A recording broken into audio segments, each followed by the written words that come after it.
हर सुबह शहर की आवाजों से मेरी नींद खुलती है। सब्जी वाले चिल्ला रहे होते हैं, बच्चे स्कूल भाग रहे होते हैं और रोजमर्रा की जिंदगी की धुन शुरू हो जाती है। लेकिन इस भागदौड़ के नीचे एक चिंता हमेशा कचोटती रहती है। हमारे देश की हालत को लेकर एक बेचैनी। नेताओं के वादे, तरक्की के बड़े बड़े दावे, ये सब दूर की बात लगते हैं। मेरी जिंदगी से कोई लेना देना नहीं। जैसे मेरे घर के बाहर की सड़क गड्ढों से भरी हुई, हर साल ये थोड़ी और टूट जाती है, अधूरे वादों की याद दिलाती है। हम करोड़ों रुपए इंफ्रास्ट्रक्चर के लिए एलोकेट होने की खबरें सुनते हैं, फिर भी ये बेसिक जरूरत पूरी नहीं होती।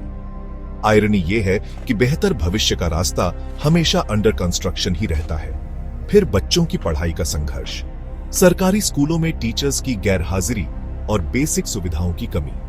प्राइवेट स्कूल्स इतने महंगे कि आम आदमी के लिए क्वालिटी एजुकेशन दूर की बात है। सच तो यह है कि ऊंची कुर्सियों पर बैठे लोग आम आदमी की जरूरतों को समझते ही नहीं। हम उन पॉलिसीज के कॉन्सिक्वेंसेस भुगतते रह जाते हैं जो कुछ खास लोगों के लिए ही बनी लगती है। यही डिस्कनेक्ट, यही अनसुना और उपेक्षित होने का एहसास आज की राजनीति की सबसे बड़ी समस्या है। हमारे देश में पैसा, बाहुबल और राजनीति का गहरा नाता है, इसे नकारा नहीं जा सकता। चुनाव बहुत महंगे होते जा रहे हैं, विचारों की लड़ाई कम, दौलत का मुकाबला ज्यादा। जिनके पास पैसा है, अक्सर गलत तरीके से कमाया हुआ, उनकी जीत पक्की है। वो बड़े बड़े कैंपेन्स चला सकते हैं, मीडिया को मैनिपुलेट कर सकते हैं, वोटर्स को पैसे और गिफ्ट से प्रभावित कर सकते हैं। राजनीति में काले धन के इस प्रवाह के खतरनाक नतीजे हैं। ये एक ऐसा सिस्टम बनाता है जहां अपराधी और वेस्टेड इंटरेस्ट वाले बिजनेसमैन सत्ता खरीद सकते हैं। ये लोग जनता की सेवा करने से ज्यादा अपने काले धन को बचाने और अपने स्वार्थ पूरे करने में लगे रहते हैं। राजनीति में ऐसे लोगों की मौजूदगी ईमानदार लोगों के लिए मुश्किलें पैदा करती है।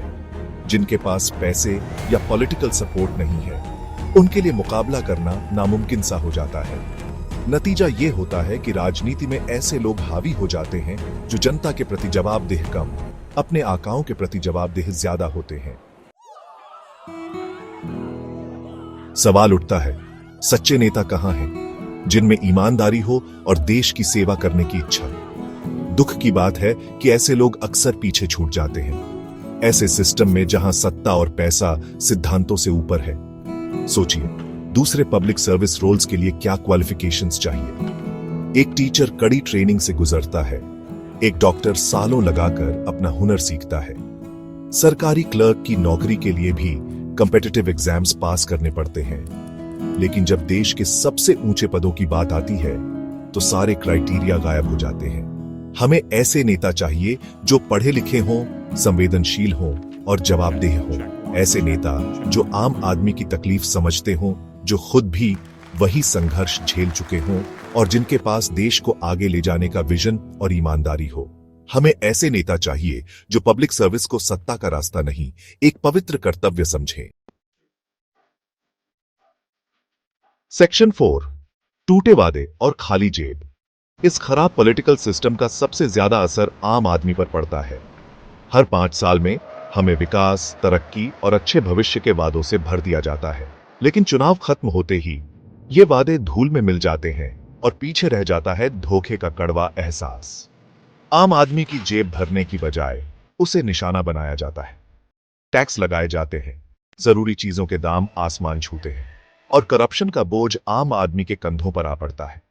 अमीर और गरीब के बीच की खाई चौड़ी होती जाती है। ऐसी पॉलिसीज की वजह से जो कुछ खास लोगों को फायदा पहुंचाती है, समाज को तोड़ने के लिए फूट डालो और राज करो की नीति अपनाई जाती है। नेता अपने फायदे के लिए जाति, धर्म और क्षेत्र के नाम पर लोगों को आपस में लड़ाते हैं। वोट बैंक को मजबूत करने के लिए डर और नफरत फैलाई जाती है, जो हमारे देश की एकता को कमजोर करती है। सेक्शन 5, बदलाव का आह्वान, एक उज्जवल कल की ओर। मैंने जो भी निराशाजनक तस्वीर दिखाई है, उसके बावजूद मैं आशान्वित हूं। इस सिस्टम को बदलने की ताकत हमारे हाथों में है, आम आदमी के हाथों में। हमें फूट और नफरत की राजनीति को नकारना होगा। हमें अपने नेताओं से जवाबदेही और पारदर्शिता की मांग करनी होगी। हमें करप्शन और अन्याय के खिलाफ आवाज उठानी होगी। अब समय आ गया है कि हम अपने लोकतंत्र को वापस पाएं।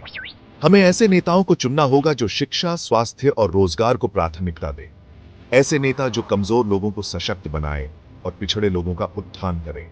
ऐसे नेता जो एक ऐसा देश बनाए जहां हर नागरिक को आगे बढ़ने का मौका मिले। ये सिर्फ बदलाव का आह्वान नहीं है, ये एक क्रांति का आह्वान है, एक शांतिपूर्ण क्रांति जिसका नेतृत्व जागरूक और सक्रिय नागरिक करेंगे। हमें एक ऐसा देश बनाने का प्रयास करना चाहिए जो अपने लोगों के सपनों और आकांक्षाओं को दर्शाता हो। एक ऐसा देश जहां आम आदमी की आवाज साफ सुनाई दे,